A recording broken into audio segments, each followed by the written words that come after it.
Kamusta po mga kabayan? Ito ang Patrol Abroad. Libo-libong mga engineers ang kakailanganin po ng Canada hanggang sa taong 2033 dahil po sa pinangangamahang kakulangan ng mga engineers sa iba't ibang probinsya dito sa Canada. Kaya po naman ngayon ay aktibo na ang Society of Filipino Engineers in BC na tulungang magkalisensya ang mga kapwa Pilipino na naririto na po sa Canada. Report mula kay Rowena Papasing. Mananatiling malaki ang pangangailangan ng Canada para sa iba't ibang field ng mga engineer batay sa pagsusuri ng Canadian Occupational Projection System o COPS kabilang sa mga larangan na nahaharap sa posibleng shortage mula 2024 hanggang 2033 ang civil, mechanical, electrical and electronics at cybersecurity engineers. Sa harap nito, tiniyak ng Society of Filipino Engineers in BC na handa silang tumulong sa mga kababayang engineer na interesadong ituloy ang trabaho nila sa Canada. Napakadaming opportunity for engineers dito and you don't have to be here para mag-process ng professional engineer mo. You can start your process back home. You can definitely do that. And if you feel like you're a headless chicken doing that, just connect to Society of Filipino Engineers in BC. Si De Guzman na presidente ng society ay isa ng mechanical engineer sa Pilipinas bago siya pumunta ng Canada noong 2022. Wala pang 2 taon ay naging lisensyado na siya bilang professional engineer dito. Kabilang ang iba pang mga Pinoy engineer, itinatag nila ang SFEBC para matulungan ang mga kababayang engineer na makuha rin nila ng mas mabilis ang kanilang lisensya. We created a roadmap on how are you going to get your PH. So if mag-connect po sila sa amin, our advice is not generic. It will be tailor-fitted to those individual. For example, ako po personal kung tatawagan yung individual, iintindihin ko kung anong background niya, anong experience niya, then I will create a roadmap specifically for him. Tailor-fit para sa kanya, para mas mabilis niyang makuha yung PH niya. Mula nang binuo ang society, may 50 engineer na ang natulungan nilang magkalisensya. Ayon kay Alvin Agari, Vice President ng SFEBC, marami pang nakapending na application ngayon na inaasahan nilang maaaprubahan sa taong ito hanggang sa 2027. Dagdag ni Agari, isa ring indikasyon na kailangan talaga ng engineers ng BC ang pagtatawag ngayon ng volunteers ng kanilang regulatory board, ang Engineers and Geoscientists BC o EGBC para sa competency assessment. Kailangan dito yung mga inhinyero na may 4 na taon ng experience. Nagtatawag po sila ng volunteer, it means like marami po silang application ng engineers ngayon. And industry-wise and like technology-wise, I think marami po talaga na kailangan na engineers dito sa British Columbia. Not only BC po but also like in whole Canada. Ibinahagi rin ni De Guzman at Agari na tinutulungan rin nila ngayon ang mga miyembro nilang international students. Marami pong pamasok dito na international students with engineering experience, kahit po mga 10 to 15 years na engineering experience. So yung pong parang ang nagiging way po is yung pong kanilang partner o kanilang spouse nagte-take po ng other courses.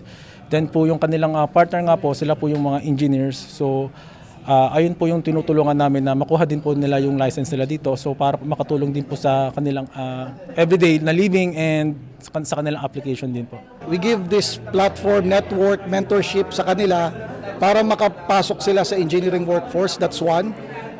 Number 2 is if they're pursuing a professional engineer here in BC or engineering training, we provided materials po for free.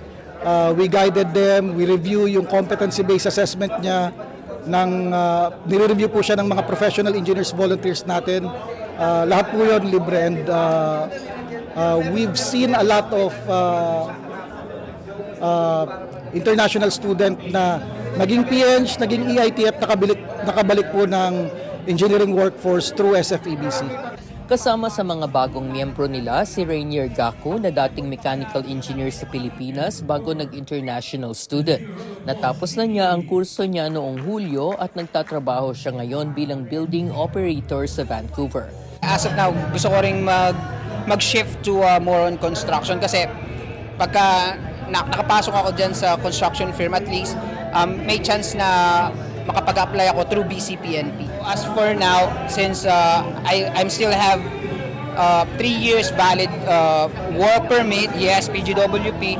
So, through those years, I think pwede ko namang ilakad yung path ko through permanent resident. Nagmiyembro rin sa Engineer Society si Rose Ann de Mesa, isang chemical engineer na nag-international student.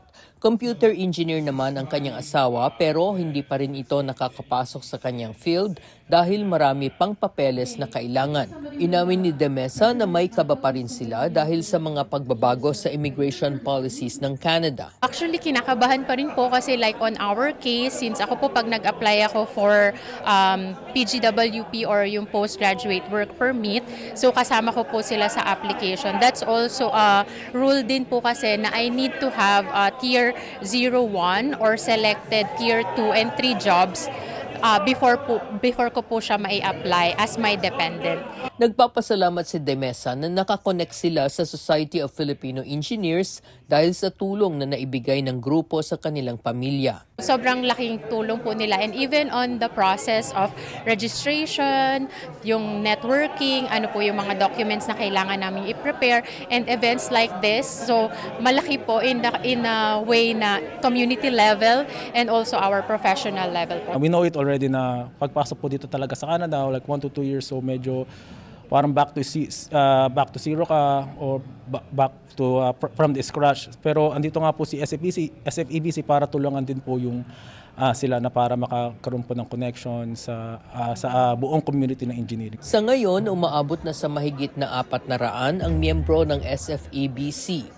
Ayon kay De Guzman, kahit ang mga Pinoy engineers na nasa ibang probinsya at walang makitang suporta ay lumalapit na rin sa kanila. They can reach out to any of us. And then, lahat po ng members and officers, we are very humble and we are very, tinutulungan po talaga namin yung every Filipino engineers na makabalik sa engineering workforce. You don't have to go back to university, hindi mo kailangan mag-aaral ulit, right path lang talaga po yung kailangan. Sinabi naman ng community leader na si Amado Mercado na hindi dapat pakawalan ng Canada ang mga Pinoy engineers na naririto na sa bansa. Kung merong yung mga estudyante na nagkakaproblema makabumalik, siguro ngayon palakasin natin kung paano natin makakumbisi ang Canada para mag-stay sila. Sayang ang talent nila. Mula sa Surrey, British Columbia, ako si Rowena Papasin, ang inyong Patrol Abroad. At yan ang latest sa Patrol Abroad. Ako po si Henry Umaga Diaz. Hanggang sa muli.